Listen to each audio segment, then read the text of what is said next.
Right, so the first ever immersive theatre performance was done by the pioneers of immersive theatre as we know it, which is Punch Drunk, and they did a performance shortly after they were founded back in 2000. They did an adaptation of Wojciech. This play, as it states, it took place in an abandoned military barracks in Exeter. However, that's all I could really find about that production. I looked at articles and all I could find was that it did happen. It did exist, but there wasn't really much discussion on it. I even tried to go for the productions after the Cherry Orchard and the House of Epictetus, but the only information I could find on that is that the House of Epictetus was staged in a Victorian garden at Piltmore House in Devon. So yeah, that's all the information I could really find on the first one.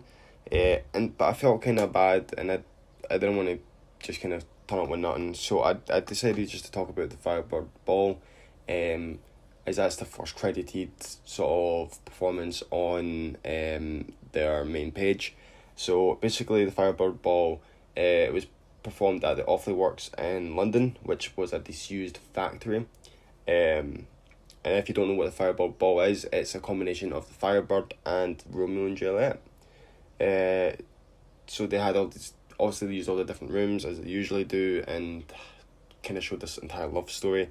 It had a cast of 14 people and a live band at the place, which really sort of brung a lot of people together. And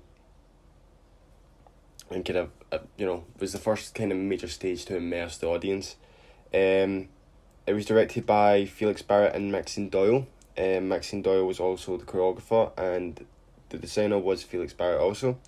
The sound and graphic design was Stephen Dobie.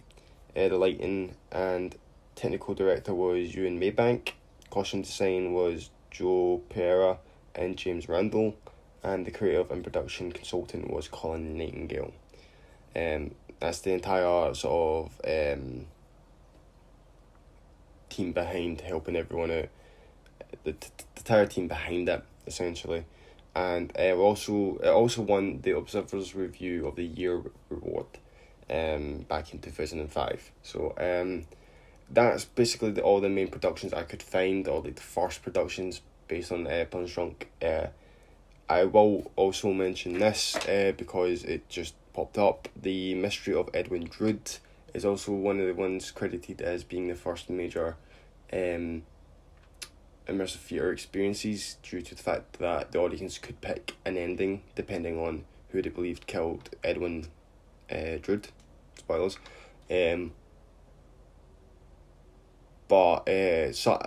Just in case someone argues against it, I just decided to go for Punch Drunk, and thank you.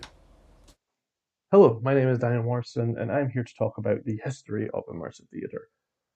So, immersive theatre has origins all the way back to the beginnings of modern theatre in the 19th century, primarily through ideas of call and response.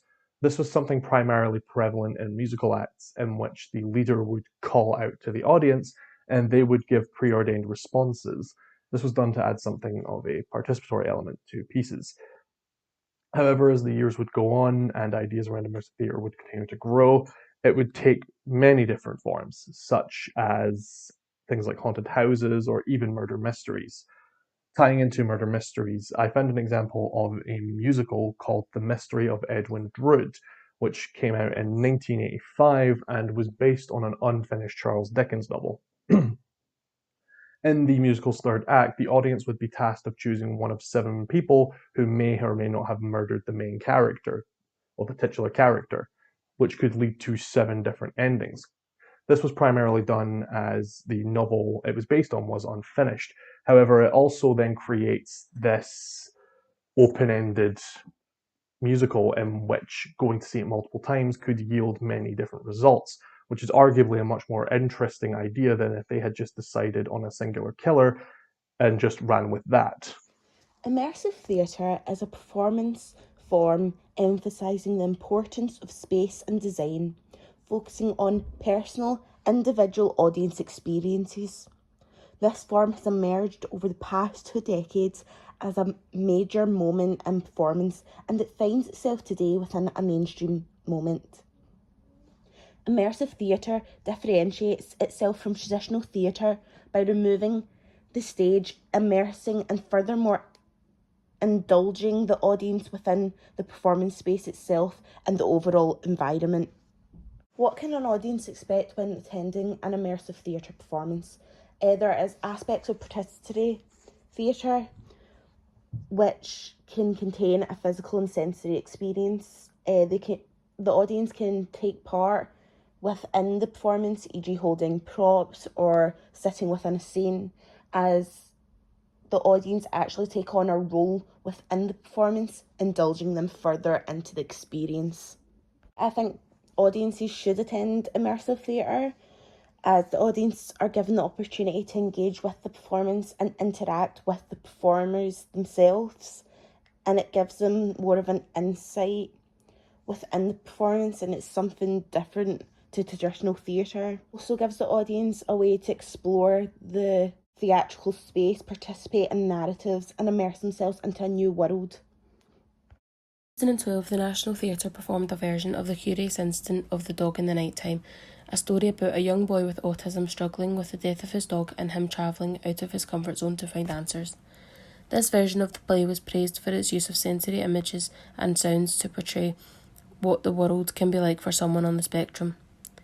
There have been many iterations of this play, however, this one sticks out as a short behind-the-scenes documentary was released in 2012, showing the thought process behind the performance, how to be inclusive to the autism community without offending them, showing the process of using immersive theatre and the importance of safety during such a performance.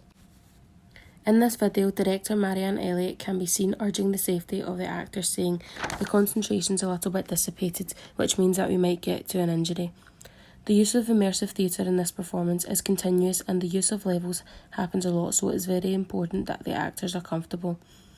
The video also has Robin Stewart, an autism consultant, talk about the importance of this piece. There's a difference between social imagination and creative imagination, so some people don't make that distinction. Immersive theatre was the best form for this type of play, as the use of the set design and stage props being utilised in the space allowed for an interesting dynamic. Also, due to the nature of the play concentrating on autism awareness, the use of sensory images, lighting and set design allowed the audience a glimpse into the mind of someone with autism.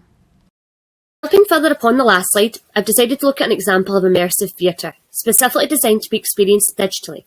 Have Your Passport Ready was an immersive, interactive, short film/video game type of immersive theatre performance that was performed by SBC Theatre and commissioned by Naive Theatre. It was available to participate within during October to December 2020, a time when the UK was experiencing its second lockdown and where theatres and such performance venues were closed, thus giving this performance the chance to be individually immersed by each participant in their own personal way. Within the experience, you're chosen to take on the role of guiding two Syrian refugee brothers to navigate the British immigration system, proving for their right to belong in the UK. Within Have Your Passport Ready, your goal is collecting evidence to prove this right, and to do this, you're immersed within the game by completing challenges in settings such as meetings with lawyers and supermarkets where problems arise. As a participant, these problems are such things as the words being backwards, to reflect that it's another language, and jumbled up, a point brought up by one of the brothers during the experience where he states that he wished live speech came with subtitles, and having to make financial decisions, echoing that of the life these refugees are living in their own personal experiences. You are further immersed within the story through the audible, such as the sounds of bombs at the beginning, to reflect what the men had to go through in Syria, and visual aspects, such as rolling a virtual dice to give you an outcome to your situation, bringing the experience into your own perspective, making it feel like you are living the experiences of these men, and therefore giving you a more deeper understanding of the struggles and uncertainties non-English speaking refugees face when placed in an unfamiliar situation. Furthermore, such digital immersive works like this have been a great addition to immersive theatre, as they offer a more accessible platform for those to interact with, and to both bring the style itself and real current day issues to a bigger and more diverse audience.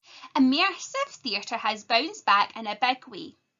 This could be by the peak popularity by theatre productions or by immersive-based TV shows.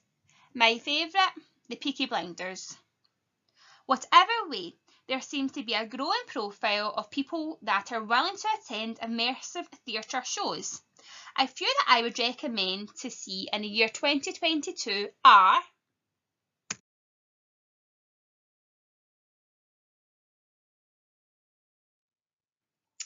Simon McBurney's The Encounter, Punch Drunk Shakespeare Macbeth, Alec Timbers and David Byrne's Here Lies Love, Mark Haddon, The Curious Case of the Dog in the Nighttime,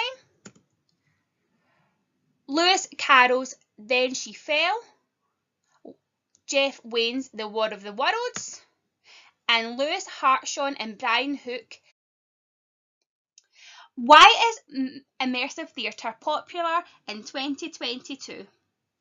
It can be appealing to all ages. It seems to be the new trend for all theatre goers. It allows you to escape. Audiences are looking for a new entertainment that transports them. Interaction. Engaging with the audience.